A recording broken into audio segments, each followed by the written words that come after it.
भाई ने कवारापन छीन लिया। सर्दियों की रातें थी। अम्मी अब्बू कहीं गए हुए थे। मैं रात को अम्मी के साथ सोती थी और बाहर सेहन में बैठकर अम्मी का इंतजार करने लगी। अमजद भाई ने मुझे सर्दी में कांपते हुए देखकर कहा, चलो तब तक मेरे कमरे में सो जाओ।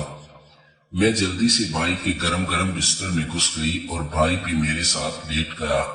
कुछ ही देर गुजरी थी कि भाई ने, मेरा नाम जवेरिया है और मेरी उम्र 15 साल है। हम गांव के रहने वाले हैं। मैं बहुत खूबसूरत और नाजुक लड़की हूँ। गांव का हर लड़का मेरा दीवाना है, मगर मैं जितनी खूबसूरत हूँ उतनी ही मासूम हूँ। रात के वक्त मैं अकेले कमरे में सोने की हिम्मत नहीं कर पाती, इसलिए मैं अम्मी के साथ उनके कमरे में सोती हूँ। नवंबर की सर्द रात थी जब मैं अम्मी को पास वाले घर से बुलाने गई। गली में अंधेरा था। मैं अपनी पड़ोसन के घर जा रही थी जब मैं कीचड़ में गिर गई और मेरे सारे कपड़े गंदे हो गए। मैं रोती हुई घर वापस आ गई और वॉशरूम में नहाने लगी। घर में कोई नहीं था। मैं नहाने के बाद बिना लिबास के ही वॉशरूम से बाहर निकली। भाई के कमरे में आ गई क्योंकि मैं कपड़े साथ लेकर जाना भूल गई थी और भाई के कमरे में हीटर लगा हुआ था। मुझे बहुत सर्दी लग रही थी, इसलिए मैं अपना बदन सुखाने लगी। मेरा भाई सो रहा था। मैंने उस पर ध्यान ही नहीं दिया और कुछ देर बाद कपड़े ओढ़कर अम्मी के कमरे में आ गई। 1 घंटा बाद लाइट चली गई। मुझे डर लगने लगा था। अम्मी भी अभी तक घर वापस नहीं आई थी। भाई भी सोया हुआ था। मैं डर के मारे बिस्तर में घुस गई और अम्मी की वापसी की दुआ मांगने लगी। मुझे बिस्तर पर किसी का वजूद महसूस हुआ। अम्मी, आप वापस आ गई हैं? मैंने खुश होते हुए पूछा। अम्मी ने मुख्तसर जवाब दिया और मेरे पेट पर हाथ रखकर मुझे अपने नजदीक कर लिया। वो मुझे बहुत भारी महसूस हो रही थी। मुझे नींद आई थी, इसलिए मेरी आंखें बंद होने लगी। रात के वक्त मुझे अपने फुटबॉल्स के दरमियान शिद्दत से कुछ चुभा। मैंने आह की और अपने फुटबॉल्स के दरमियान हाथ रखा। वहां अम्मी का हाथ पहले से ही मौजूद था। अम्मी मेरे पीछे ही सोई हुई थी। मुझे बहुत अजीब दर्द हुआ था। मैं दोबारा सो गई। अगले दिन जब मेरी आंख खुली तो मैंने देखा अम्मी मेरे सामने सोई हुई थी, जबकि रात को मेरे पीछे सोई हुई थी। मैं वॉशरूम चली गई। मेरे फुटबॉल्स अभी भी मुझे तकलीफ दे रही थी। मैं वॉशरूम से बाहर आई तो अमजद भाई मुझे हैरत भरी नजरों से देखने लगे और मुस्कुरा पड़े। उन्हें मुस्कुराता देखकर मैं भी मुस्कुरा पड़ी। जवेरिया, तुम मुझे अलमारी से कपड़े निकाल दो, वो ऊपर वाली अलमारी में है। मेरी कमर में दर्द है, इसीलिए स्टूल पर खड़ा नहीं हो सकता।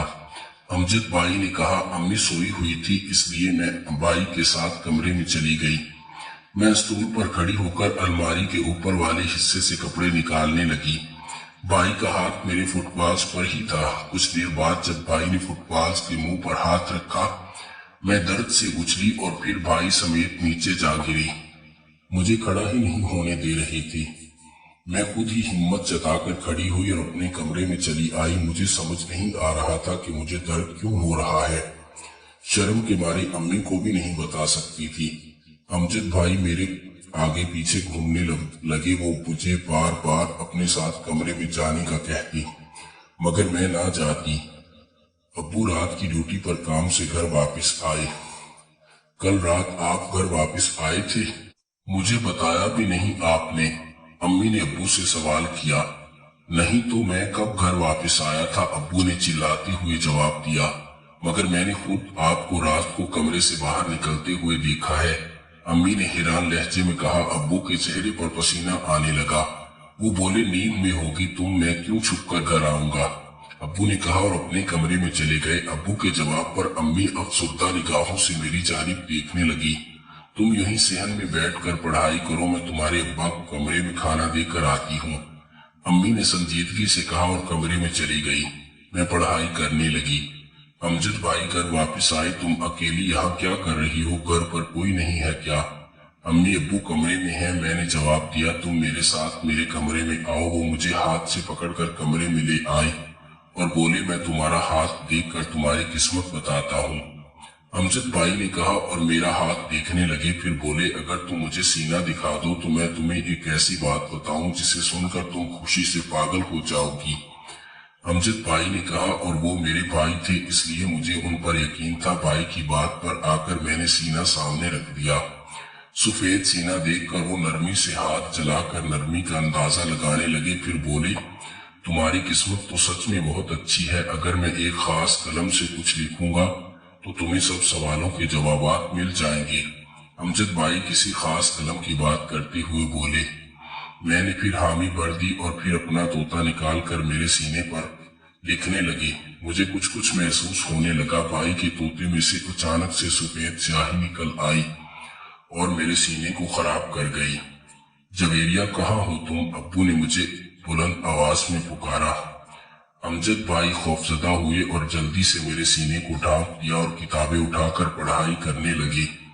अब्बू जब कमरे में आए तो गुस्से में लग रहे थे। उन्होंने गौर से मेरी जानिब देखा और बोले, चलो मेरे साथ, उससे पहले तुम्हारी माँ आ जाए।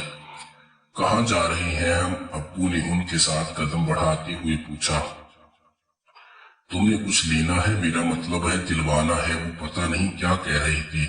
हम घर से बाहर कदम रखने ही वाले थे जब अम्मी ने मुझे हाथ से पकड़ लिया और बोली, जवेरिया को कहीं भी लेकर जाने की जरूरत नहीं, समझे? अम्मी ने सख्त अंदाज में कहा और मुझे वहां से ले गई। अब्बू गुस्से से बर्तन तोड़ने लगे और बोले, अब आगे जो कुछ होगा उसकी जिम्मेदारी तुम्हारी होगी, मेरी नहीं। अब्बू गुस्से में अपनी बात कहकर घर से निकल गए और अम्मी को तो जैसे सांप सूंघ गया था। अब्बू की बात पर अम्मी का रद्द-ए-अमल अजीब था। अम्मी ने सारा दिन मुझे अपने साथ ही रखा। शाम के वक्त अब्बा घर आए और अम्मी को बताया कि मामू का एक्सीडेंट हो गया है। अम्मी अब्बू मामू की तरफ जाने लगे।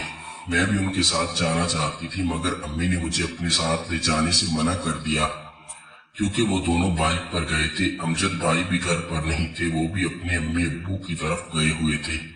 वो अब्बू के दोस्त के बेटे थे। अपनी जमीन के सिलसिले में शहर से गांव आए थे। 5 बजे हर तरफ अंधेरा हो गया था। मैं डर रही थी। इतने में अमजद भाई घर वापस आ गए।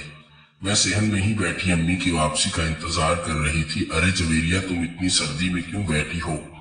मेरे कमरे में चली आओ, वो बहुत गर्म है। मैं भी सहन में बैठकर थक गई थी, इसलिए अमजद भाई के बिस्तर पर जाकर लेट गई। कुछ देर बाद अमजद भी बिस्तर में घुस आया और अपना तोता मेरे फुटबाज के दरमियान रख दिया। मैं दर्द से चिल्लाई और बिस्तर से निकल गई।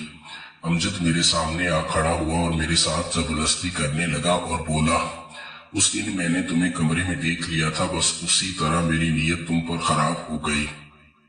मुझे कुछ समझ नहीं आ रहा था कि वो क्या कह रहे हैं। इससे पहले वो हर हद पार करके अब्बू वहां ठीक वक्त पर आ गए और मेरी इज्जत बचा ली। अब्बू ने अमजद को खूब मारा और गांव वालों ने उसे काला कर दिया और गधे पर बिठाकर गांव से पुलिस थाने ले आए और पुलिस के हवाले कर दिया। अम्मी अब्बू को उसी दिन शक हो गया था जब अमजद कमरे में आया था और अम्मी को लगा कि वो अब्बू है। अम्मी ने मुझे समझाया और बताया, ये सब कुछ क्या है? बेटियों से ऐसी बातें छुपा कर रखना उनसे जुल्म है। उन्हें मालूम होना चाहिए कि अगर कोई आदमी उसे इस तरह हाथ लगाए या कुछ करने की कोशिश करे तो वो जुर्म है। मेरे माँ बाप की समझदारी ने मेरी इज्जत बचा ली थी। अमजद अब जेल में है। किसी भी गैर लड़के को घर में रखते वक्त उस पर नजर जरूर रखें कि कहीं उसकी नजर आपकी बहन बेटी पर तो नहीं है।